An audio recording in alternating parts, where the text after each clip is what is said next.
نحمده ونصلي ونسلم على رسوله محمد وعلى آله وأصحابه وأهل بيته وعترته أجمعين. أما بعد فأعوذ بالله من الشيطان الرجيم. بسم الله الرحمن الرحيم. سبحان الذي أسرى بعبده ليلا من المسجد الحرام إلى المسجد الأقصى. صدق الله مولانا العظيم. الصلاة والسلام عليك يا رسول الله. الصلاة والسلام عليك يا حبيب الله. الصلاة والسلام عليك يا رحمة للعالمين وعلى آلك وأصحابك وأهل بيتك وأزواجك يا خاتم النبيين. ساقیے میخانہ علم و معرفت،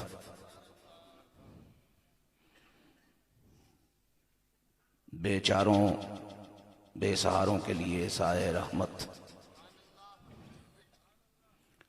ان گنت گم گشتہ راہوں کے لیے سبب ہدایت، سیدی و مرشدی خواجہ خواجگاں عالمی مبلغ اسلام شیخ کامل ابو الجمال علامہ محمد بدر عالم جان رب العالمین جان کائنات صلی اللہ علیہ وسلم کے توسل سے آپ کو اپنے اسلاف کے عظیم علمی روحانی ورثے کو خوب سے خوب پانے اور خوب سے خوب بانٹتے رہنے کی توفیق عطا فرمائے رکھے. ذی قدر علماء، صوفیاء اور حاضرین کرام، چونکہ وقت میں زیادہ گنجائش نہیں ہے، میں قاری صاحب محترم نے جس آیہ کریمہ سے تلاوت کا آغاز کیا تھا اس کے ابتدائی چند الفاظ پر ایک مختصر سا ہدیہ کا حضور کی بارگاہ میں آپ خوبصورت لوگوں کے توسل سے پیش کرنے کی سعادت حاصل کروں گا. ارشاد ہوتا ہے، سبحان وہ ہے جس نے سیر کرائی. ذرا توجہ چاہوں گا میں حضرات کی. یوں کہہ دیا جاتا کہ سبحان وہ ہے جس نے کائنات بنائی، واقعی رشک ہے ہر سننے والے اور سمجھنے والے کے لیے. سبحان وہ ہے جس نے مٹی سے احسن تقویم کا حامل انسان بنایا. سبحان وہ ہے جس نے بغیر ستون کے آسمانوں کو کھڑا کیا. لیکن نہیں، بات یوں ہو رہی ہے کہ سبحان وہ ہے جس نے سیر کرائی.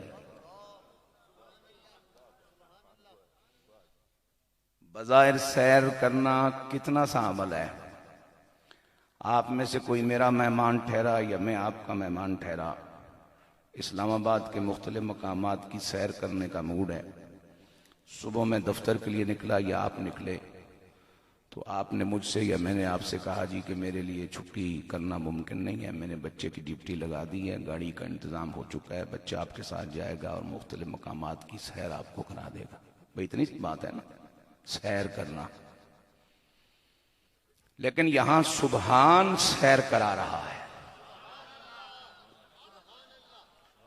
اب جو سیر سبحان جل جلالہ کرا رہا ہے، ذرا توجہ چاہیے کہ سیر کرنے والا کون ہوگا. جس کو سیر کرانے والا خود سبحان ہے، وہ سیر کرنے والا کتنا اونچا ہوگا، کتنا اعلیٰ ہوگا، کتنا عرفہ ہوگا، رب سے اس کو کتنا پیار ہوگا، کتنی محبت ہوگی، کتنی قربت ہوگی، کتنا اللہ کی بارگاہ میں اس کا ناز ہوگا. جس کو سیر وحدہ لا شریک کرا رہا ہے. اور جب سیر ہوئی تو کہاں سے کہاں تک؟ من المسجد الحرام الی المسجد الاقصی، قبلے سے قبلے تک. من اور الہ ان دو لفظوں کا فنکشن جناب حضرات طلباء کرام بھی اور علماء اچھی طرح جانتے ہیں. حرف من اس بات کا تقاضا کر رہا ہے کہ جب اللہ کے محبوب علیہ السلام کی سیر شروع ہوئی تو اس وقت آپ کے قدموں کے نیچے مسجد حرام شریف ہے، اور حرف الہ اس بات کا اعلان کر رہا ہے کہ جب امام الانبیاء علیہ السلام کی سیر مکمل ہوئی تو اس وقت آپ کے قدموں کے نیچے مسجد اقصی قبلہ اول کی پاکیزہ سرزمین موجود تھی۔ قبلے سے قبلے تک، مسجد حرام سے مسجد اقصی جس ہستی کو سیر کرائی جا رہی ہے، ذرا سوچو تو صحیح، اگر سیر کرنے والا سبحان ہے تو پھر اس نے اپنی شاہ کے مطابق سیر کرنے والے کے روٹ کو بھی مرتب فرمایا ہے۔ یہ آبشاروں کی سیر نہیں کرنے والا، یہ جھنکاروں کی سیر کرنے والا نہیں، یہ سیر الاللہ ہو رہی ہے۔ جب سیر الاللہ ہو رہی ہے تو ایک قبلے سے شروع ہوگی، دوسرے قبلے تک سیر رہے گی۔ اب آگے چلیے، مسجد فیصل سیر گاہ نہیں بھائی جان، عبادت گاہ ہے۔ وہاں جو سیر کی نیت سے جائے گا اللہ اور اس کے رسول کو ناراض کرے گا۔ مسجد کوئی بھی ہو وہ عبادت گاہ ہے، وہاں سیر کے ارادے سے جایا نہیں جا سکتا۔ صدیق اکبر جیسے، فاروق اعظم جیسے، عثمان غنی جیسے، مولا مشکل کشا حیدر کرار جیسے بھی مسجد میں سیر کی نیت سے جانے کے مجاز نہیں، لیکن یہ آمنہ کا لال ہے جو خود سیر نہیں کر رہا، حق تعالی اسے سیر کروا رہا ہے۔ اور سیر گاہیں کیا ہیں؟ مسجد حرام بھی سیر گاہ ہے، مسجد اقصی بھی سیر گاہ ہے۔ بات اتنی کہہ کے آگے بڑھنا چاہ رہا ہوں، جس نبی کی سیر گاہیں اتنی پاک ہیں، اس محبوب کی قیام گاہوں پہ ذرا غور کرو کیسی ہونی چاہیے۔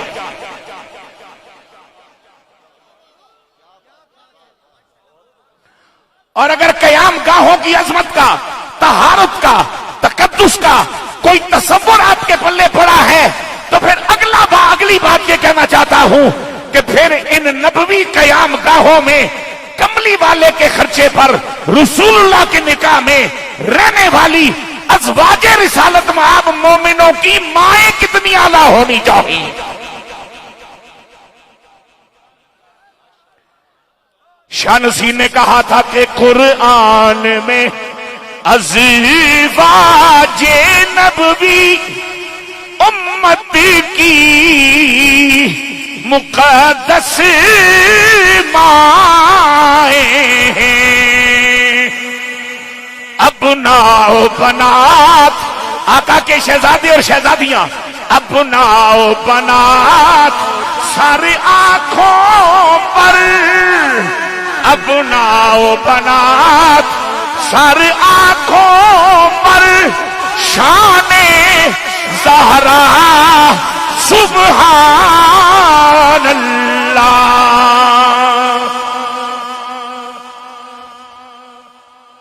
اور آج کی نشست کی آخری گزارش، چونکہ سیر کرانے کا اعلان اس نے کیا کہ میں نے کرائی ہے، انتظام بھی اسی نے فرمایا، جبرائیل بھی آئے، 70,000 نوری بھی آئے، جنتی لباس بھی آئے، براق جیسی سواری بھی آئی، سیڑھی بھی آئی، سارے معاملات ہوئے، لیکن کملی والے مقام تھنا پہ پہنچے۔ ثم تھنا فتح اللہ، امام فخر رازی رحمت نے ایک خوبصورت بات کہی ہے کہ کسی لفظ میں حروف کی کثرت اس کے اندر معنی کی کثرت کو بیان کرتی ہے۔ تنا بھی قربت کا معنی دے رہا ہے، حرف تدلہ بھی قربت کا معنی دے رہا ہے۔ تنا میں حروف 3 ہیں، دال نون یہ، اور تدلہ میں حروف 4 ہیں، تے دال لام یہ، اور دنا سے معنی منگانا یہ ہے کہ کملی والا اپنی حیثیت میں اپنے رب سے قریب ہوا، اور حق تعالی اپنی شان کے ساتھ اپنے نبی کے قریب ہوا۔ چونکہ رب کی قربت کو لفظ تدلہ نے بیان کیا تو معنی یوں نکلے گا کہ کملی والے کے مقابلے میں رب زیادہ قریب ہوا اپنے محبوب کے۔ میرا شیخ یہاں کھڑا ہو، میں وہاں سے بھاگ کے آؤں، ہاتھ دست بوسی کروں، قدموں کو ہاتھ لگاؤں، خوب لگوں گا، آپ بھی تعریف کرو گے، طبیعت بھی بہل جائے گی۔ ابا جی یہاں کھڑے ہو، میں بھاگ کے آؤں، ان کے قدم چوموں، ان کے دست بوسی کروں، ان کی خدمت میں سلام عرض کروں، لیکن اگر میرا شیخ چند قدم آگے بڑھ کے مجھے قبول کرے، استقبال کسے کہتے ہیں؟ باب استفال سے ہے بھائی جان، قبولیت کی طلب لے کر چند قدم آگے بڑھ کے کسی کو سینے سے لگانا۔ مالک تو معبود ہے، یہ بندے ہیں، تو خالق ہے، یہ مخلوق ہے، تو رب ہے، یہ مربوب ہے، لیکن تو اپنی شان کے لائق جیسے تجھے شایع ہے، تو قریب کیوں ہوا؟ فرمایا اس لیے کہ کوئی کمینہ یوں نہ کہے خود ہی قربتیں ڈھونڈتے رہے، بے نیاز نے تو پوچھا ہی نہیں، خود ہی قربتیں نہیں ڈھونڈتے رہے۔ یہ دو طرفہ محبت ہے، یہ ہمارے قریب آئے، ہم ان کے قریب گئے، اور اس مقام قرب میں کملی والے نے میری اور آپ کی سفارش فرمائی، میری اور آپ کی شفاعت فرمائی۔ وفا اور حیا کا تقاضا ہے کہ جو نبی ہمیں وہاں بھی جا کے یاد رکھے، ہم کم از کم خوشیوں غمیوں میں اس نبی کو اور اس کی رضا کو یاد رکھیں۔ اللہ میرے آستانے کے فیضان کو قیامت تک جاری رکھے۔ وآخر دعوایا ان الحمدللہ رب العالمین۔